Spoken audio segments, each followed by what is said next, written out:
오늘 우리에게 주시는 말씀은 요한복음 12장 20절에서 36절까지의 말씀입니다.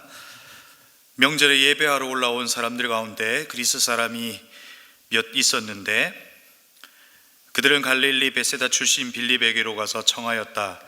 선생님, 우리가 예수를 뵙고 싶습니다. 빌립은 안드레에게로 가서 말하고 안드레와 빌립은 예수께 그 말을 전하였다. 예수께서 그들에게 대답하셨다. 인자가 영광을 받을 때가 왔다. 내가 진정으로 너희에게 말한다. 밀알 하나가 땅에 떨어져서 죽지 않으면 한 알 그대로 있고 죽으면 열매를 많이 맺는다. 자기의 목숨을 사랑하는 사람은 잃을 것이요 이 세상에서 자기 목숨을 미워하는 사람은 영생에 이르도록 그 목숨을 보존할 것이다. 나를 섬기려고 하는 사람은 누구든지 나를 따라오느라. 내가 있는 곳에는 나를 섬기는 사람도 나와 함께 있을 것이다. 누구든지 나를 섬기면 내 아버지께서 그를 높여 주실 것이다. 지금 내 마음이 괴로우니 무슨 말을 하여야 할까? 아버지, 이 시간을 벗어나게 하여 주십시오 하고 말할까? 아니면 나는 바로 이 일 때문에 이때에 왔다. 아버지 이름을 영광스럽게 드러내십시오. 그때 하늘에서 소리가 들려왔다. 내가 이미 영광되게 하였고 앞으로도 영광되게 하겠다. 거기에 서서 듣고 있던 무리 가운데에서 들으는 천둥이 울렸다고 하고 또 들으는 천사가 그에게 말하였다고 하였다. 예수께서 대답하셨다. 이 소리가 난 것은 나를 위해서가 아니라 너희를 위해서이다. 지금은 이 세상이 심판을 받을 때이다. 이제는 이 세상의 통치자가 쫓겨날 것이다. 내가 땅에서 들려서 올라갈 때에 나는 모든 사람을 내게로 이끌어 올 것이다. 이것은 예수께서 자기가 당하실 죽음을 어떠한 것인지를 암시하려고 하신 말씀이다. 그때 무리가 예수께 말하였다. 우리는 율법에 그리스도는 영원히 살아계시다는 것을 배웠습니다. 그런데 어떻게 당신은 인자가 들려야 한다고 말씀하십니까? 인자가 누구입니까? 예수께서 그들에게 대답하셨다. 아직 얼마 동안은 빛이 너희 가운데 있을 것이다. 빛이 있는 동안에 걸어 다녀라. 어둠이 너희를 이기지 못하게 하여라. 어둠 속을 다니는 사람은 자기가 어디로 가는지 모른다. 빛이 있는 동안에 너희는 그 빛을 믿어서 빛의 자녀가 되어라. 이 말씀을 하신 뒤에 예수께서는 그들을 떠나서 몸을 숨기셨다. 아멘. 우리는 계속해서 요한복음을 묵상하고 있습니다. 요한복음을 기술하는 방식 가운데 질문과 답하는 방식으로 예수님은 누구신지에 대해서 말씀하고 계십니다. 그 질문에 대한 답은 예수 그리스도가 누구신지를 말씀하시는 것과 동시에 우리에게 있어서는 구원에 이르는 길이기도 합니다. 오늘 말씀 본문 속에서도 두 질문이 있습니다. 그리스 사람이 예수에게로 나와 했던 질문이 있고 유대인들이 인자가 누구냐라고 하는 그 질문이 오늘 본문 속에 있습니다. 34절에 보면 인자가 누구냐라고 하는 그 질문은 유대인들이 예수님을 향하여 던지는 질문이지만 요한복음은 계속해서 우리에게 네가 믿고 있는 예수는 누구시냐라고 묻고 있는 겁니다. 주는 그리스도시요 살아계신 하나님의 아들이다라고 고백했던 그 베드로에게 주님은 그 고백에 대하여 칭찬하셨지만 또 그 마음의 동기를 아셨기에 그 고백에 대하여 지적하셨습니다. 왜 이런 지적을 하셨습니까? 인간은 자기가 보고 싶은 예수, 자기가 믿고 싶은 예수를 스스로 만들어 믿고 있더라는 겁니다. 분명히 예수님은 자신의 실체를 보이셨습니다. 말씀을 통하여 내가 누구인지에 대하여 계속해서 말씀하셨습니다. 그러나 유대인은 내가 기대했던 예수가 아니기에 계속해서 인자가 누구냐라고 묻고 있는 겁니다. 그런데 이 질문이 우리의 질문일 수 있다는 겁니다.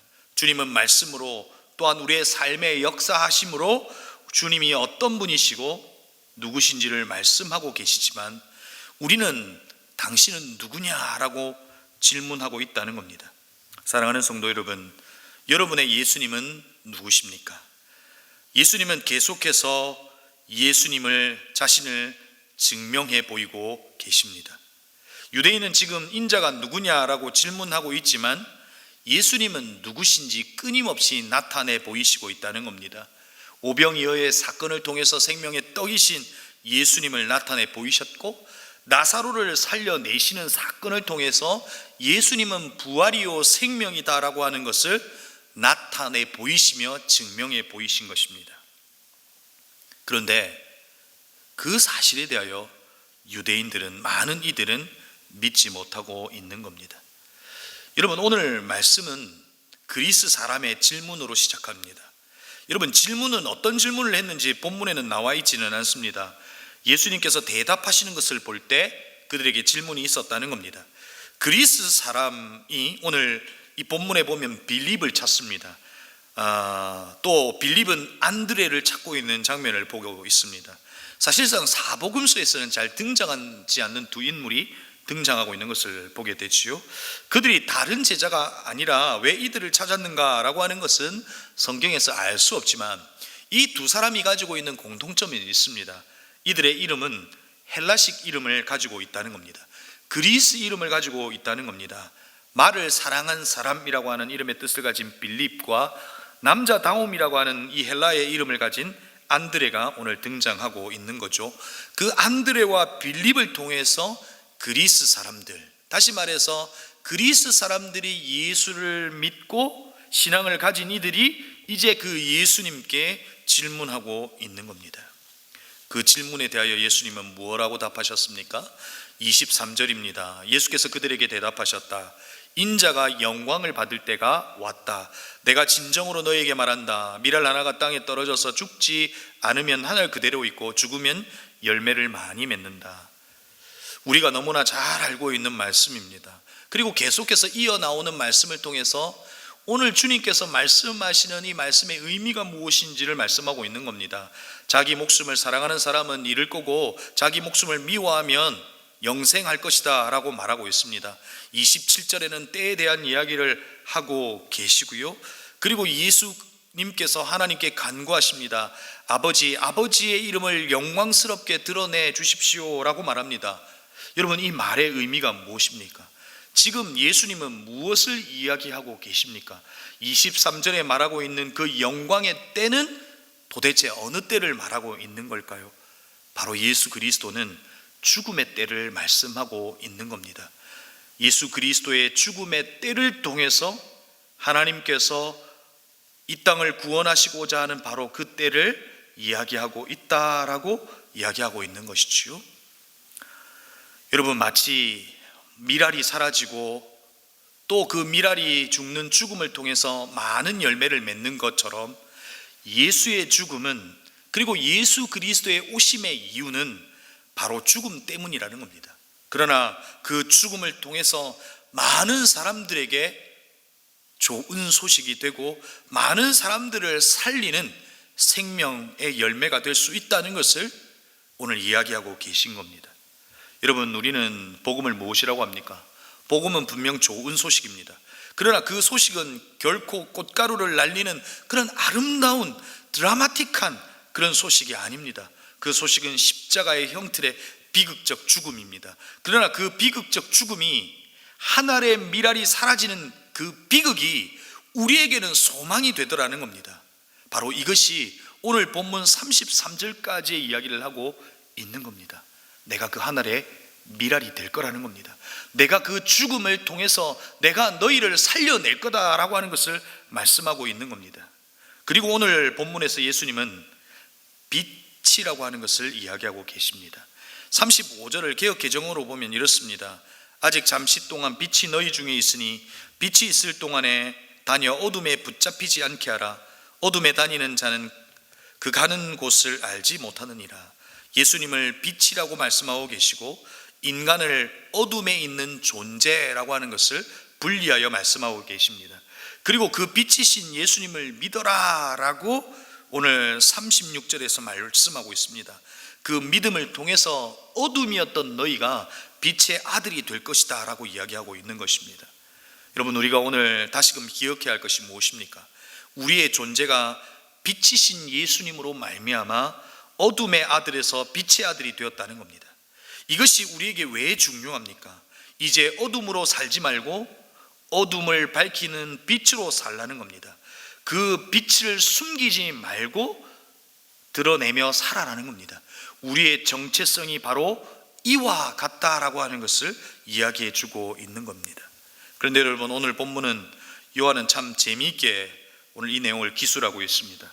빛이신 예수님을 이야기하고 있다가 뒤에 나오는 말씀에서 예수님께서 무리를 피해 숨으셨다 하는 이야기를 기록하고 있습니다. 36절 후반절에 예수께서 이 말씀을 하시고 그들을 떠나서 숨으시니라. 빛의 실제이신 예수님께서 스스로 빛을 감추셨다는 겁니다.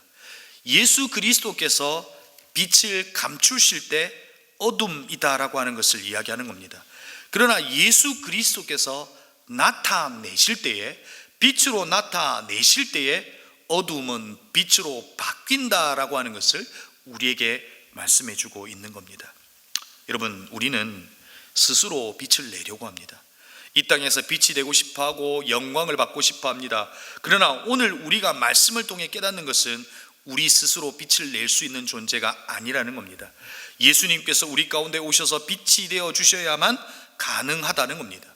여러분, 지구를 비추는 광명체가 있습니다. 해와 달입니다. 해는 스스로 빛을 내는 광명체이지만 달은 태양의 빛을 반사하는 광명체입니다. 여러분, 무슨 의미로 제가 여러분에게 이야기하고 있는 겁니까? 달은 태양 없으면 빛을 낼 수 없다는 겁니다. 달의 존재의 이유는 태양이 지구를 멀리 떠나 있을 때 어둠 속에 빛이 된다는 겁니다. 우리가 이 달과 같지 않냐는 겁니다. 예수 그리스도가 이 땅 가운데 계시지만 빛으로 존재하는 빛의 아들들을 통해서 이 땅의 어둠을 밝히고 이 땅의 맛을 잃어버린 곳에 맛을 내는 그런 존재의 정체성을 가지고 살아내라는 것입니다. 사랑하는 성도 여러분, 오늘 예수님은 자신의 운명을 하늘의 미랄로 말씀하셨습니다. 여러분, 이 말씀에 숨겨진 의도는 무엇입니까? 예수님을 따르는 우리의 삶이 이와 같았으면 좋겠다라고 말씀하시는 겁니다. 예수 그리스도가 그 죽음이라고 하는 것으로 하늘의 미랄이 되시겠다라고 말씀하시는 것과 동시에 우리 또한 하늘의 미랄이 되었으면 좋겠다는 겁니다. 그리하여 씨앗은 죽고 사라지는 비극이 있을지라도 씨앗이 죽어야만 소망이 될 수 있다는 것을 이야기하고 있는 겁니다. 자아로 팽창한 시대 속에 그리스도로 가득한 우리의 삶을 통해 우리가 마치 민들레 홀씨와 같이 보내신 곳에서 생명의 열매가 있고 그리스도가 나타나고 어둠이 빛으로 바뀌는 일들이 있으면 좋겠다라고 하는 그리스도의 소망이 죽음 앞에서 우리에게 말씀하고 계신 겁니다. 사랑하는 성도 여러분, 오늘 우리는 바로 이 하늘의 미랄 그리고 빛의 자녀의 정체성을 가지고 살아가는 저와 여러분이 되기를 바랍니다. 그 분명한 정체성 가운데 살아낼 때 우리를 통하여 그리스도의 빛이 드러나고 우리를 통하여 그 미랄이 썩고 죽어져 다시 사는 생명의 역사가 여러분의 삶의 자리 가운데 있기를 간절히 소망합니다. 오늘 우리 모두의 삶이 빛의 자녀로 하늘의 미랄로 살아내는 저와 여러분이 되기를 주님의 이름으로 축복합니다. 기도하겠습니다. 오늘 주신 말씀을 기억하며 기도하십시다. 하나님, 오늘 우리도 하늘의 미랄이 되어 사라지고 죽어지는 비극이 소망이 되는 역사가 있게 달라고 말씀을 기억하며 기도하십시다. 그리고 두 번째로 기도할 것은 주일의 모든 예배를 위해 기도했으면 좋겠습니다. 모든 예배 가운데 생명을 얻는 복을 누리게 하여 주시고 모든 예배 가운데 빛이신 주님을 만나는 감격의 예배가 되게 달라고 기도하십시다. 세 번째로 우리의 다음 세대를 위하여 기도하십시다. 하나님, 우리의 다음 세대가 예수를 만나는 감격이 있게 하시고 예수로 사는 이들이 되게 해달라고 기도하시고 여러분이 가져오신 기도의 제목으로 합심으로 함께 기도하시겠습니다. 기도하겠습니다.